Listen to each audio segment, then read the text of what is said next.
Okay, so after 2 years of use, it's finally time to replace these blades. That's coming up next.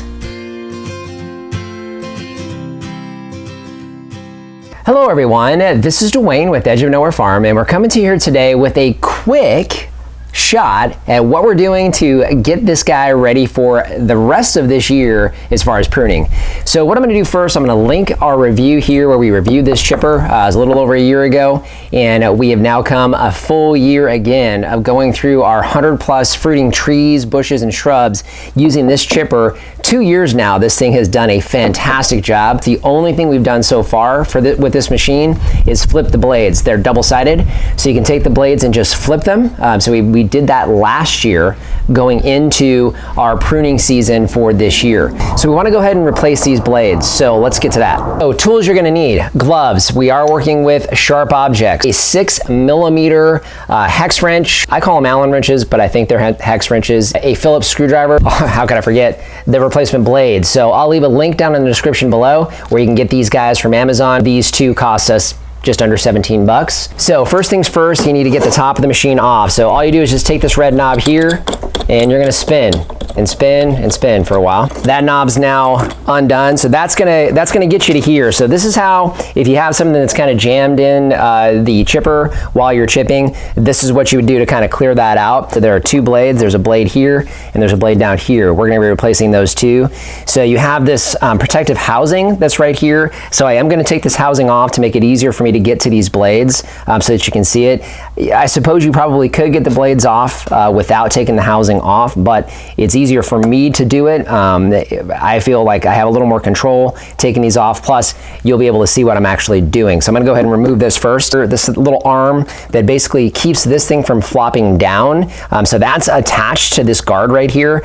You don't have to detach that in order to do this task on this machine. You can do that, but I'm not going to. I'm just gonna take all of these Phillips screws off here, which will remove this housing. Okay, so I have the screws off, so now this housing right here will come up, slide right back, so that gets out of your way. So now you can see you have the blade housing here, this piece here, and you have the individual blade. Now if you can see through there, there's this hole right in here, so I'm just gonna take my screwdriver and put my screwdriver in that hole right there and hold that in place. That's gonna keep this round piece here from moving so that I can actually take these blades off. So I'm gonna go ahead and remove the blades. Okay, and you can see that blade just comes right off. So here's the new blade. So obviously you want to make sure that you put this thing, now by the way, there's two sides, so you use one side at a time, which is kind of nice because we go through pretty much an entire season with one side, so this lasts us a couple years. So I'm just going to basically put this right back in the exact same spot, so mirror exactly what this one looks like. I want this to look exactly the same, and then same process we used taking that one off. I'm going to put this in that little hole notch thingy, my hex wrench, to get this back on. First one's replaced, basically ditto on the next one. Ready to go for another year. So what I'm gonna do now, go ahead and get this housing back on. It just slides right in here, and then you put your screws right back in.